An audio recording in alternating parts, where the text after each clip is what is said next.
معزز سامعین کرام، آپ سن رہے ہیں دیار اردو چینل پر عبداللہ حسین کا ناول نادار لوگ، حصہ ہفتم، باب نمبر 19۔ قدرت نے اس کی مدد کی اور سکینہ اعجاز کے تصور میں گھر کے اندر بستر پہ لیٹی رہی۔ آخر اس کے 40 سالہ تھکے تھکائے بدن نے اس کا ساتھ نہ دیا اور وہ وہیں پہ سو گئی۔ 1 گھنٹہ کرسی پہ بیٹھے رہنے کے بعد اعجاز نے تھک کر پہلو بدلا اور خالی خالی نظروں سے کمرے میں دیکھنے لگا۔ پھرتی پھراتی ہوئی اس کی نظر نیچے گئی تو اس نے دیکھا کہ دائیں ہاتھ والا سب سے نچلا دراز پوری طرح بند نہیں تھا اور اس کی پتلی سی درز میں سے ایک سفید سی چیز جھانک رہی تھی۔ کئی لمحے تک وہ اسی طرح کرسی پہ بیٹھا انجان سی نظروں سے اس درز کے اندر دیکھتا رہا۔ دائیں اور بائیں جانب کے 4 درازوں میں اس کے کاغذات، خطوط، قلم اور پینسلیں، کاپیاں اور سادہ کاغذ وغیرہ رکھے تھے۔ ضروری کاغذات جیسے زمینوں کی رجسٹریاں، کاروبار کا حساب کتاب اور بینک کی چیک بکیں وہ گھر کے اندر اپنی تالا لگی الماری میں رکھتا تھا، مگر اس کے حافظے کے مطابق میز کے دونوں نیچے والے دراز خالی رہا کرتے تھے۔ اس درز میں یہ کیا چیز ہو سکتی تھی اور کب اور کیسے یہاں تک پہنچی تھی؟ ایک انوکھی بات یہ تھی کہ اس شے کو دیکھنے کا تجسس بھی اس کے دل میں ناپید تھا۔ اس وقت اعجاز کے لیے اس بات کی کوئی حقیقت نہ تھی کہ یہ کوئی کپڑا تھا یا کاغذ، یا اس کی نظر اور سوچ کو مصروف رکھنے کا محض ایک بہانہ تھا۔ اس نے جوتے سے پیر نکال کر انگوٹھا اس درز میں داخل کیا اور اس کے زور سے دراز ذرا سا باہر کو کھسکایا۔ اندر ایک بڑا سا پلاسٹک کا لفافہ رکھا تھا۔ اعجاز چند لمحوں تک اس لفافے پہ نظریں جمائے ہوئے بیٹھا، اپنی یاد کے دھندلکے میں اس کی شناخت کرتا رہا۔ اس کا دماغ معاف تو نہ ہوا تھا مگر وقتی طور پر کسی حد تک شل ہو چکا تھا، اسی طرح جیسے اس کے بیشتر اعضاء صدمے کے اثر سے سر نکالنے کے بعد ابھی تک نیم مفلوج حالت میں تھے۔ اس نے دماغ پہ زور دینے کی کوشش سے چھٹکارا پانے کی خاطر پیر سے دھکیل کر دراز بند کر دیا۔ اعجاز کے خیال میں دراز اندر سے اٹکتا تھا، چنانچہ اس کے پیر کا دباؤ کچھ زیادہ پڑا، جس سے دراز کھٹاک سے بند ہو گیا۔ جیسے ہی دراز کے بند ہونے کی آواز کمرے میں گونجی، گویا کسی نے اعجاز کی یادداشت کا بٹن دبا دیا۔ وہ اجنبی آدمی جس نے ایک ویران سی سڑک پہ لے جا کر یہ بھاری لفافہ اعجاز کے ہاتھ میں تھما دیا تھا اور خود اپنی بائی سائیکل سمیت آبادی کی گلیوں میں گھس کر غائب ہو گیا تھا، وہ اور اس کا سارا منظر اعجاز کی آنکھوں کے سامنے گھوم گیا۔ اس کے ساتھ ہی اس کے بدن کی تمام تر آلکس ہوا ہو گئی، جیسے کہ وہ کسی ایسی ہی شے کی تلاش میں ہو جو اس کے دھیان کی گرانی کو کم کر کے اس کے ذہن کو اس موجودہ بکھیڑے سے نکال لے جائے۔ اس نے جلدی سے جھک کر دراز کھولا اور لفافے کے اندر سے کاغذوں کا پلندہ نکال کر میز پر رکھ دیا۔ یہ انگریزی میں ٹائپ شدہ 300-400 کھلے کاغذوں کا بنڈل تھا جس پہ کسی قسم کی جلد نہ تھی۔ پہلے صفحے سے بغیر کسی عنوان کے عبارت کی ابتدا ہوتی تھی اور پہلی سطر سے پتہ چلتا تھا کہ کہیں بیچ سے ہی شروع کر دی گئی تھی۔ صفحوں کے نمبر لکھے تھے مگر فوٹو کاپی مدھم ہونے کی وجہ سے تقریباً مٹ چکے تھے۔ آخری صفحے کا حال بھی وہی تھا کہ جملے کے درمیان میں ہی صفحہ ختم ہو جاتا تھا۔ پہلے اور آخری صفحے کو دیکھنے کے بعد اعجاز نے پلندے کو بیچ بیچ سے دیکھا تو معلوم ہوا کہ کاغذ بے جلد ہونے کے باوجود بے ترتیب نہ تھے اور جتنے بھی موجود تھے وہ عبارت کے لحاظ سے ایک کے بعد ایک سلسلہ وار چلتے تھے۔ اعجاز نے ان کھلے کاغذوں کو چاروں طرف سے دبایا اور دبا کر ایک دستے کی شکل میں طے کیا اور سامنے رکھ کر پڑھنا شروع کیا۔ اعجاز کو انگریزی بخوبی پڑھ لیتا تھا مگر اسے اس کی مشق نہ تھی۔ پہلے چند صفحات اس نے یوں پڑھے جیسے وہ کوئی مبتدی ہو، لیکن اس تحریر نے اعجاز کے ہوش اڑا دیے۔ جیسے جیسے وہ آگے بڑھتا جاتا تھا اس کے پڑھنے کی رفتار تیز ہوتی جا رہی تھی۔ آخر 2 گھنٹے کے عرصے میں 10-12 صفحے پڑھ لینے کے بعد وہ ایک لحظے کو رکا، نیند کا ایک ریلا آیا اور اس کے بدن سے گزر گیا۔ وہ پڑھتا رہا۔ 50 صفحے پڑھ چکنے کے بعد اس نے گھڑی دیکھی تو 2 بجے تھے، مگر اس کی آنکھیں اس تحریر سے جدا نہ ہوتی تھیں۔ پڑھتے پڑھتے اعجاز کے اوپر ایک نامعلوم سا خوف طاری ہو گیا۔ اس نے مڑ کر چاروں طرف دیکھا، پھر اٹھ کر دروازے سے سر نکالا اور تاریک صحن میں باہر کے دروازے تک نظر دوڑائی۔ کوئی بندہ بشر اسے نظر نہ آیا، صرف صحن کے دوسرے کونے میں بیٹھی ہوئی بھینس نے اندھیرے میں سر اٹھا کر اسے دیکھا، اور 3 ماہ کا بچڑا اچک کر اٹھ کھڑا ہو گیا۔ ایک لہجے کو اعجاز نے ارادہ کیا کہ جا کر باہر کے دروازے کی کنڈی دیکھے کہ لگی ہے یا نہیں۔ پھر اس نے اپنے آپ کو تسلی دی اور باہر نکلنے کا ارادہ ترک کر دیا۔ ایک آخری نظر چوبارے پہ ڈال کر، جس کی چھت کے کنگرے ستاروں بھرے آسمان کے مقابل صاف نظر آ رہے تھے، وہ دروازے سے ہٹ آیا۔ اندر قدم رکھ کر اس نے دروازے کے پٹ مضبوطی سے بند کر دیے، گو کنڈی نہ چڑھائی۔ پھر اس نے جا کر گلی میں کھلنے والی کھڑکی کو بند کر کے چٹکنی چڑھا دی اور اوپر روشن دان پہ نگاہ ڈالی جو بند تھے۔ جب وہ ہر طرف سے اپنے آپ کو محفوظ پا کر مطمئن ہو چکا تو واپس کرسی پہ آ کر بیٹھ گیا اور بلا توقف جہاں سے چھوڑ کر گیا تھا وہاں سے آگے پڑھنے لگا۔ اس تحریر میں جگہ جگہ قانونی نقطوں کے حوالہ جات دیے گئے تھے جو اعجاز کے علم سے باہر تھے، گو بیشتر تحریر کا متن بخوبی اعجاز کی سمجھ میں آتا جا رہا تھا۔ اپنی محویت میں اعجاز ان قانونی حوالوں کو بغیر پڑھے چھوڑتا ہوا باقی عبارت کے ایک ایک لفظ کو اپنی آنکھوں سے گویا پیے جا رہا تھا۔ مزید 1 گھنٹہ گزرنے پر جب اعجاز نے رک کر دیکھا کہ وہ اس عرصے میں 40 صفحات پڑھ گیا تھا تو اسے اپنی رفتار پہ ہلکی سی حیرت ہوئی، مگر ان باتوں کے لیے اس کے پاس وقت نہ تھا۔ وہ ان سینکڑوں صفحات کو وہیں بیٹھے بیٹھے محض پڑھنا ہی نہیں بلکہ اپنے ذہن میں محفوظ کر لینا چاہتا تھا۔ گو جانتا تھا کہ یہ کام اس کی استطاعت سے باہر تھا۔ ان صفحات کے انکشاف در انکشاف نے اسے حیرت زدہ کر رکھا تھا۔ فجر کی اذان ہوئی جس کی صدا اعجاز کی سماعت کے کسی زیریں حصے سے اس طرح گزر گئی کہ اس کے شعور سے مس تک نہ ہوئی۔ جب روشن دانوں کے شیشوں سے صبح صادق کا اجالا ابھرا تو اعجاز پر نیند نے غلبہ پا لیا۔ سورج نکلنے کے ساتھ ہی سکینہ کی آنکھ کھلی تو اس نے چارپائی سے اتر کر اعجاز کے کمرے کا رخ کیا۔ دروازہ بند پا کر اس نے ہولے سے دوبارہ اسے دھکا دیا، جس سے اسے اندازہ ہوا کہ دروازہ دبا کر بند کیا گیا تھا مگر اندر سے چٹکنی نہ چڑھی تھی۔ سون بھادوں میں تو دروازے لوہے کے ہونے چاہیے، وہ بڑبڑائی۔ اس نے دائیں پٹ کے دستے کو پکڑے رکھا اور بائیں پٹ کو اوپر جہاں سے وہ اٹکتا تھا ایک ہلکا سا دھپ رسید کیا۔ دروازہ یوں آسانی سے کھل گیا جیسے اس پہ کوئی پکڑ ہی نہ ہو۔ اندر اعجاز کرسی پہ بیٹھا بیٹھا سر میز پہ رکھے سو رہا تھا۔ اس کا ایک گال کاغذ کے دستے پہ ٹکا ہوا تھا اور دونوں بازو میز پر ان کاغذات کے گرد یوں ہلکا کیے تھے جیسے انہیں قابو میں رکھے ہوئے ہو۔ سکینہ دروازے میں کھڑی اسے دیکھتی رہی۔ اف، اس نے تعصب سے سر ہلایا۔ چند سیکنڈ کے بعد اعجاز نے ایک زوردار خراٹا لیتے ہوئے گھبرا کر آنکھیں کھول دیں۔ اوئے ہوئے، سکینہ نے دوبارہ متاسف انداز میں سر ہلایا۔ اعجاز نے پوچھا۔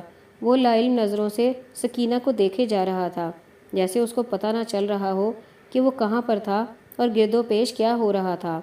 تمہاری تو مت ماری گئی ہے، سکینہ بولی، نہ اٹھنے کا ہوش نہ بیٹھنے کا۔ سکینہ کی بات سے گویا وہ پورے ہوش میں آ گیا۔ اس نے کاغذات کو الٹ پلٹ کر ان کے 2 حصے کیے، جن کو وہ پڑھ چکا تھا انہیں ایک دراز میں اور جو باقی تھے ان کو دوسرے دراز میں رکھا۔ چلو، وہ کرسی چھوڑ کر اٹھ کھڑا ہوا۔ ناشتہ تیار ہے، جا کر کھا لو، میں ادھر صفائی کرواتی ہوں۔ اعجاز نے سر ہلا کر منع کیا۔ کل کروا لینا، آج مجھے ادھر کام کرنا ہے۔ صفائی میں کوئی سارا دن نہیں لگتا، تمہارے فارغ ہوتے ہوتے صفائی ہو جائے گی، کل کروا لینا۔ اعجاز سکینہ کے بازو پہ نرمی سے ہاتھ رکھ کر اسے اپنے ساتھ کمرے سے باہر لے آیا۔ رفع حاجت اور غسل سے بھی پہلے جو کام اس نے کیا وہ گھر کے اندر سے ایک تالا لے کر آنے کا تھا۔ وہ تالا لے جا کر اس نے اپنے کمرے کے دروازے کو لگایا، 1-2 بار اسے کھینچ کر تسلی کی اور چابی جیب میں ڈال لی۔ سکینہ باورچی خانے کی کھڑکی میں کھڑی دیکھ رہی تھی۔ ہائے ہائے، میں کوئی زبردستی صفائی کرانے لگی تھی، وہ بولی۔ اعجاز غسل خانے کو جاتا ہوا سکینہ کی جانب خاموشی سے ہاتھ ہلا کر گزر گیا۔ اب یہ کاغذ کہاں سے آئے ہیں؟ سکینہ نے پوچھا۔ کون سے کاغذ؟ اعجاز بے خیالی سے بولا۔ وہ پیڑھی پہ بیٹھا اچار کے ساتھ پراٹھا کھا رہا تھا۔ ہائے وہ تھبے کا تھبا جو ساری رات پڑھتے رہے ہو۔ ضروری کاغذ ہیں، اعجاز نے مختصراً کہا۔ اوہو کیا ضروری ہیں؟ کوئی رجسٹریاں ہیں، بینک کے ہیں، آڑتیوں کے ہیں، کیسے کاغذ ہیں؟ اس طرح کے کاغذ نہیں ہیں۔ پھر کس طرح کے ہیں؟ تیرے مطلب کے نہیں ہیں۔ پھر کس کے مطلب کے ہیں؟ سکینہ تنک کر بولی۔ کسی کے مطلب کے نہیں ہیں۔ تمہارا دماغ چل گیا ہے، ساری رات لگا کر پڑھتے رہے ہو اور کسی کے مطلب کے ہی نہیں ہیں۔ ایک مقدمے کی کارروائی ہے، اعجاز نے کہا۔ تمہارے مقدمے کی ہے؟ نہیں، اپنا مقدمہ تو ہار گئے ہو، اب کوئی اور مقدمہ لے بیٹھے ہو۔ ہاں۔ کیوں؟ تمہارا اس سے کوئی مطلب تو نہیں؟ نہیں، پھر پڑھ کیوں رہے ہو؟ معلومات حاصل کرنے کے لیے۔ معلومات سکینہ بولی۔ معلومات کرتے کرتے تمہاری عمر گزر گئی ہے، کیا فائدہ ہوا؟ نہ کچھ حاصل نہ وصول۔ شکر کرو ایک مقدمے سے چھٹکارا ہوا ہے، دفع کرو اس قصے کو۔ معلومات سے تجربہ حاصل ہوتا ہے، فائدے کی بات ہے، اعجاز نے کہا۔ تو مجھے بھی کچھ بتاؤ، میں نے ابھی تک آدھا بھی نہیں پڑھا، تجھے کیا بتاؤں؟ تو پیچھے ہی پڑ جاتی ہے۔ پیچھے کیوں نہ پڑھوں؟ مجھے کیا تمہارا پتہ نہیں؟ کوئی اور مقدمہ اٹھا لو گے اور وہ بھی ہار جاؤ گے۔ تیری دعا شامل حال رہی تو ہار ہی جاؤں گا۔ خدا کا نام لو، میری دعا سے کوئی نہیں ہارتا۔ اچھا اب دیکھ، میں پڑھنے جا رہا ہوں، مجھے بلانے کے لیے نہ آنا، کھانے کے لیے آ جاؤں گا، اور اگر کوئی دروازے پہ آئے تو اس سے کہنا کہ میں گھر پر نہیں ہوں، ٹھیک ہے؟ تم کہتے ہو تو ٹھیک ہے، سکینہ نے بے دلی سے جواب دیا۔ میں تو کہتی ہوں نیند پوری کر لو، سارا دن پڑا ہے۔ کر لوں گا، اعجاز بے صبری سے بولا اور لسی کا گلاس پی کر اپنے کمرے کو چلا گیا۔ رات بھر جاگنے اور پھر کرسی پہ بیٹھے بیٹھے سونے سے اعجاز کی کمر اور کندھوں میں جو تھوڑا بہت اکڑاؤ پیدا ہو گیا تھا وہ چلنے پھرنے اور غسل کرنے سے دور ہو چکا تھا، اور وہ 1 گھنٹے سے بھی کم عرصہ سویا تھا، مگر اس قدر چاقو چوبند محسوس کر رہا تھا گویا 8 گھنٹے نیند کرنے کے بعد اٹھا ہو۔ اس کا ذہن مکمل طور پہ جاگ گیا تھا اور قریب 200 صفحے کی تمام تر رداد اس کے دماغ میں رقم تھی۔ وہ کسی مقید جانور کی مانند اپنے پنجرے سے نکل کر کمرے کی آزادی میں جانے کے لیے بے تاب تھا۔ کمرے میں پہنچ کر اس نے دبا کر دروازہ بند کر دیا۔ دوپہر تک وہ کرسی پہ بیٹھا پڑھتا رہا۔ اسے کچھ تھکاوٹ محسوس ہوئی تو کمر سیدھی کرنے کو اٹھ کر چارپائی پہ جا لیٹا۔ لیٹتے ہی اس کی آنکھ لگ گئی۔ 10-15 منٹ ہی سویا ہوگا کہ ہڑبڑا کر اٹھ بیٹھا۔ اب اپنے بدن میں اسے تھوڑی بہت نکاہت کے آثار محسوس ہونے لگے تھے، مگر اس کے اندر ایسی ہلچل مچی تھی کہ اسے آرام سے بیٹھنے نہ دیتی تھی۔ کمرے سے نکل کر اس نے نلکے پر ہاتھ منہ دھویا اور باورچی خانے میں جا کر کھانا کھایا۔ بھوک کی کمی کی وجہ سے اس نے چند ہی نوالے لے کر کھانا چھوڑ دیا۔ سکینہ کی باتوں کا ہوں ہاں میں جواب دے کر وہ اپنے کمرے کو لوٹ آیا۔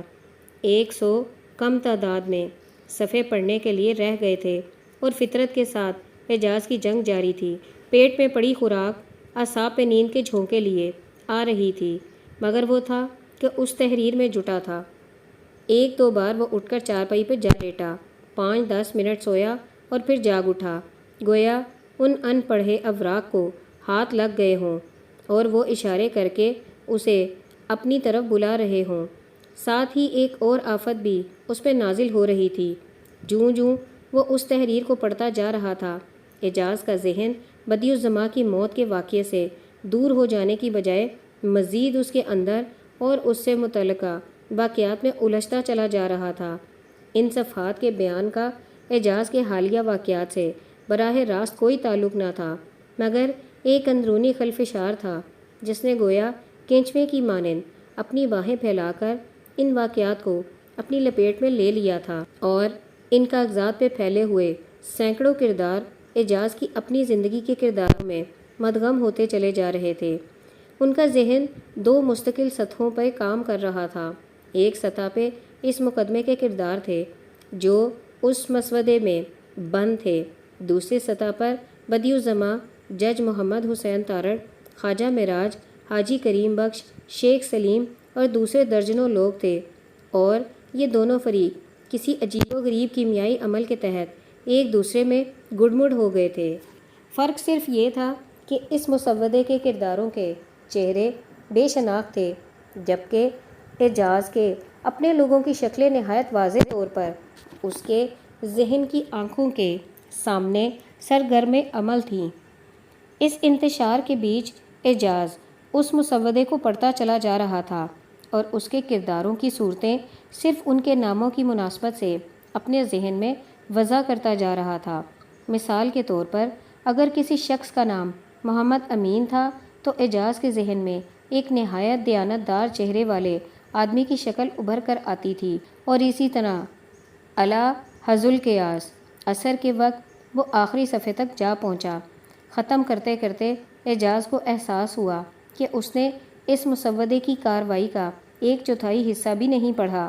کچھ دیر وہ بیٹھا سوچتا رہا کہ وہ آدمی کون تھا جو یہ تھیلا اس کے ہاتھ میں پکڑا کر چلا گیا، اور اس نے اعجاز کو محض اونی پونی رپورٹ ہی کیوں دی، اور اس کا بقیہ حصہ کہاں تھا؟ مگر یہ باتیں اضافی تھیں اور جلد ہی اس کے خیال سے نکل گئیں۔ اس کے ذہن میں اب نہ طیش تھا نہ تلاطم، بس ایک مصمم ارادے کی تیز دھار تھی اور ضلالت کا ایک قدیم انمنٹ احساس جسے وہ دانتوں میں پیستا ہوا کمرے میں چکر کاٹ رہا تھا۔ اب اعجاز کی ساری سیاہی سمجھوتہ بازی اس کے مزاج سے خارج ہو چکی تھی۔ اسے یوں محسوس ہو رہا تھا جیسے نیم ابلتا ہوا پانی اچھال مار کر اس کے دماغ کے پردوں پہ گرا تھا اور جلن کی دھیمی آگ اسے چین نہ لینے دیتی تھی۔ آخر وہ رکا اور میز سے موٹر سائیکل کی چابی اٹھا کر کمرے سے نکل آیا۔ کمرے کو تالا لگا کر اس نے گھر کی جانب دیکھا۔ سکینہ کہیں نظر نہ آئی تو اس نے موٹر سائیکل کو سٹینڈ پر سے اتارا اور اس کو وہ بڑے دروازے کی دہلیز سے نکال رہا تھا کہ سکینہ کی آواز آئی، کہاں جا رہے ہو؟ ذرا شہر تک جا رہا ہوں، ابھی آتا ہوں، اعجاز نے جواب دیا۔ اعجاز کو علم تھا کہ اخبارات کے دفاتر سپہر اور شام کے وقت آباد ہوتے تھے۔ سب سے پہلے اس نے بدیع الزماں کے سابقہ اخبار روزنامہ طلوع کا رخ کیا۔ چیف ایڈیٹر زیدی کسی سیاسی دعوت میں جا چکا تھا۔ اس کا ایگزیکٹو ایڈیٹر بدر الحق دفتر میں موجود تھا۔ اعجاز اسے پہچانتا نہ تھا، مگر وہ اعجاز کو دیکھتے ہی گرم جوشی سے ملا۔ میرا نام بدر الحق ہے۔ میرا نام اعجاز۔ ہاں ہاں جناب، آپ کو کون نہیں جانتا؟ بدر الحق بات کاٹ کر بولا۔ آئیے آئیے، تشریف رکھیے۔ معاف کیجیے آپ کو تکلیف دی، اعجاز نے کرسی پہ بیٹھتے ہوئے کہا۔ میں اصل میں زیدی صاحب سے ملنے کے لیے آیا تھا۔ بدی صاحب کے کل پہ ان سے ملاقات ہوئی تھی۔ میں بھی وہیں پہ تھا جناب، بدر الحق نے کہا۔ جب آپ زیدی صاحب سے بات کر رہے تھے تو میں پاس ہی کھڑا تھا، پھر آپ کے پاس اور لوگ پہنچ گئے، مجھے اپنا تعارف کرانے کا موقع نہیں مل سکا۔ چائے پئیں گے؟ جی نہیں شکریہ، مجھے ابھی کچھ اور لوگوں سے جا کر ملنا ہے۔ میں یہ کہنے آیا تھا کہ کل بعد دوپہر بے بانگ دہل کے دفتر میں ہم پریس کو ایک بیان دے رہے ہیں، اگر آپ اپنا کوئی آدمی بھیج دیں تو مہربانی ہوگی۔ جی ہاں، ضرور ضرور۔ دراصل ہمیں پہلے ہی آپ کے لیگل ایڈوائزر کی جانب سے اطلاع مل چکی ہے، بدر الحق نے کہا۔ پھر وہ آگے جھک کر رازدارانہ انداز میں بولا، افواہ ہے کہ پرچہ بند کرنے کا اعلان ہوگا۔ کچھ ایسی ہی بات ہے، اعجاز نے کہا، لیکن اس کے علاوہ ایک بہت اہم معاملے کے بارے میں بھی بات ہوگی۔ اچھا؟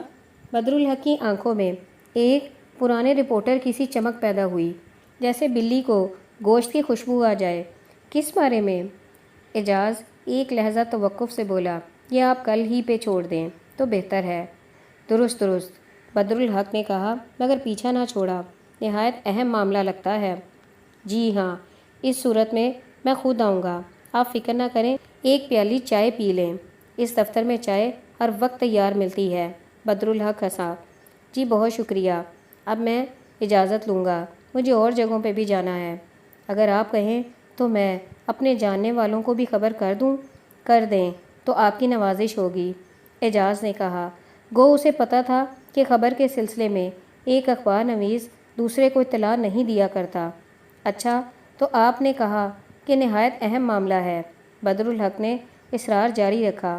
جی ہاں، درست درست، میری جانب سے تسلی رکھیں، بہترین رپورٹر لے کر آؤں گا۔ بدی صاحب نے مجھے اس ادارے میں بھرتی کرایا تھا۔ میرے اوپر ان کا بہت احسان ہے، بلکہ میرے اوپر ان کا قرض ہے۔ وہ دوبارہ آگے جھک کر سرگوشی میں بولا، ازمیر کیس میں ان کو رگڑا دینے کا کوئی لوپ ہول نکلا ہے؟ اعجاز اٹھ کھڑا ہوا۔ کل بات ہوگی بدر صاحب، آپ کا شکریہ، آپ نے میرے لیے وقت نکالا۔ نہیں صاحب، کیا بات کرتے ہیں، آپ کی ذات ہم سب کے لیے فخر کا باعث ہے، آپ کے لیے سارا دن حاضر ہے۔ وہاں سے رخصت ہو کر اعجاز بے بانگ دہل کے دفتر کے نیچے بدی الزماں کی دوست کی دکان پہ پہنچا۔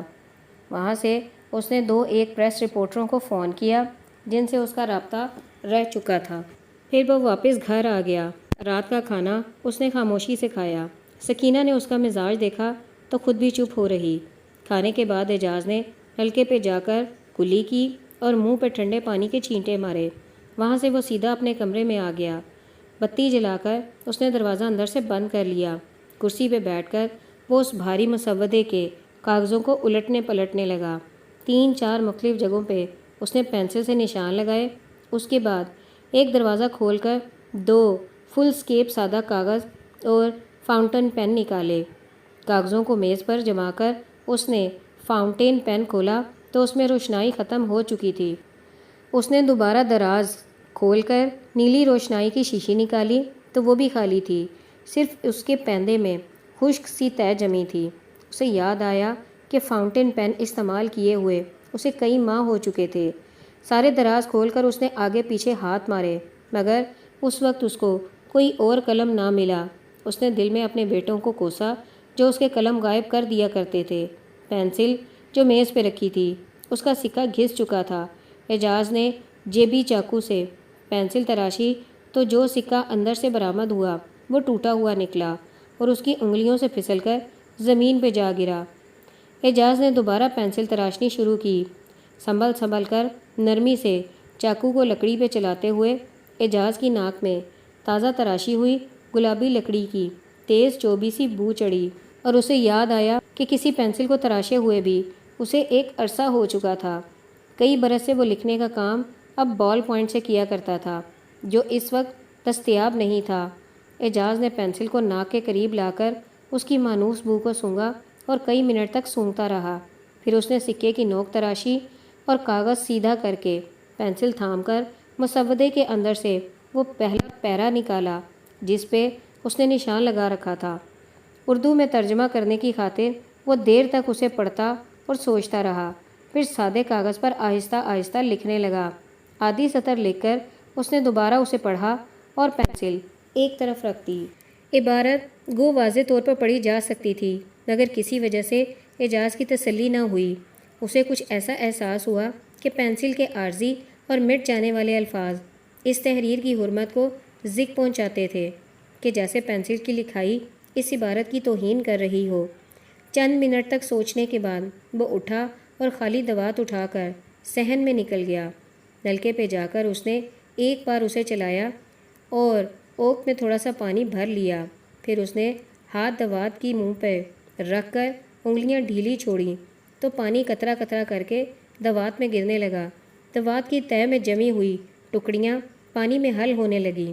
صحن اندھیرے میں تھا، مگر بے چاند کی رات میں ستاروں کی روشنی اتنی تھی کہ اعجاز دوات کو آسمان کے مقابل اٹھا کر اس کے اندر پانی کی سطح کو دیکھ سکتا تھا۔ جب اس کے اندازے کے مطابق پانی کی مقدار پوری ہو گئی تو اعجاز قمیض کے دامن سے گیلا ہاتھ خشک کر کے دوات کو چھوٹے چھوٹے گول چکروں میں تیزی سے ہلاتا ہوا کمرے میں لوٹ آیا۔ فاؤنٹین پین بھر کر اس نے پینسل سے لکھی ہوئی آدھی سطر کو کاٹا اور نئی سطر لکھنی شروع کر دی۔ لفظ لفظ سطر سطر کر کے ایک پیرا اس نے 40 منٹ میں ختم کیا۔ پھر دوبارہ اسے پڑھ کر 2 لفظوں کو درست کیا۔ جب اس کی تسلی ہو چکی تو اس نے تیزی سے ایک تیسری نظر اس پہ دوڑائی۔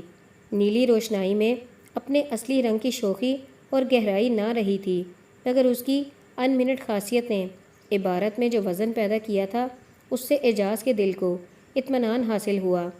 مسودے کے کاغذات کو اتھل پتھل کر اعجاز نے اگلا نشان زدہ پیرا نکالا۔ ترجمہ کرنے کے محاورے پر اب اسے کچھ نہ کچھ عبور حاصل ہو چکا تھا، تاہم اگلے پیرے پر جو قدرے طویل تھا اعجاز کو 1 گھنٹے سے اوپر وقت لگا۔ پھر اس نے شروع سے اسے پڑھ کر کئی جگہ سے درست کیا۔ ایک ورق کے دونوں صفحات عبارت سے بھر چکے تھے۔ دوسرا ورق شروع کرنے سے پہلے اعجاز دم لینے کو رکا۔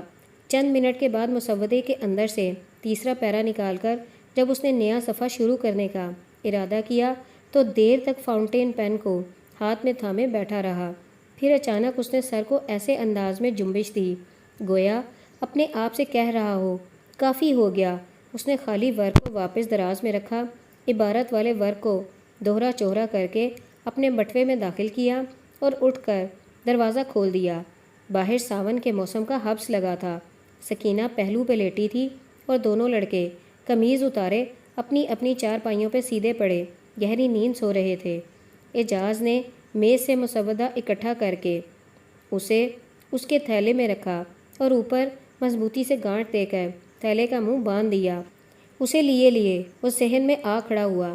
چند منٹ تک سوچتے رہنے کے بعد وہ سیدھا سے کمرے میں داخل ہوا جہاں گیہوں کی بوریاں، دالوں اور چاولوں کے مٹکے، کپاس کی سوکھی منچٹی اور رضائیوں کی پیٹی رکھی تھی۔ بھری ہوئی بوریوں پر پیر رکھتا ہوا اعجاز لوہے کی پیٹی پہ جا کھڑا ہوا۔ اس کا سر چھت کی کڑیوں سے چھو رہا تھا۔ چھت میں اسے اس جگہ کا علم تھا جہاں دیمک نے کاٹ کاٹ کر سوراخ کر دیا تھا، جس کو بعد میں ابابیلوں نے مزید کھلا کر کے اندر گھر بنا لیا تھا۔ ایک بار اعجاز نے اندر ہاتھ لے جا کر دیکھا تو اس کا سارا بازو سوراخ میں گھس گیا تھا۔ شام ہوتے ہی ابابیلیں بے پٹ کے دروازے اور کھڑکی کے رستے اندر باہر اڑتی پھرتی تھی۔ اعجاز نے تھیلا سوراخ کے منہ پہ رکھ کر ہلایا تو ایک ابابیل ہلکی ہلکی چیخیں مارتی ہوئی پھڑ پھڑا کر نکلی اور کمرے سے باہر اڑ گئی۔ اعجاز نے مسودے کے تھیلے کو مڑوڑ کر گول کیا اور سوراخ میں داخل کر دیا۔ پھنسے ہوئے تھیلے کو اس نے ہاتھ سے دھکیلنا شروع کیا تو آخر وہ سارے کا سارا سوراخ کے اندر داخل ہو گیا۔ پیچھے جگہ کھلی تھی۔ ایک آخری دھکے سے تھیلا آسانی کے ساتھ اس جگہ پہ جا کر بیٹھ گیا۔ ابابیلوں اور چوہوں کا راستہ روکنے کے لیے اعجاز نے جھک کر منچٹی کی چند ٹہنیاں توڑی اور انہیں ہاتھ میں ٹکڑے ٹکڑے کر کے سوراخ میں دھکیل دیا۔ دوسری بار مزید منچٹی توڑ کر سوراخ میں بھرنے کے بعد اعجاز کو اطمینان ہو گیا کہ اب کوئی چھوٹا بڑا جانور اس جگہ میں داخل نہ ہو سکتا تھا۔ وہ نیچے اتر آیا۔ کمرے کے نیم اندھیرے میں اس نے نظر اٹھا کر دیکھا، باہر سے خالی سوراخ نظر آتا تھا۔ اپنے کمرے میں جا کر اعجاز نے بتی بجھائی اور دروازہ بند کیا۔ پھر وہ اپنی چارپائی پہ جا کر لیٹ گیا۔ وہ رات اعجاز نے سوتے جاگتے میں گزاری۔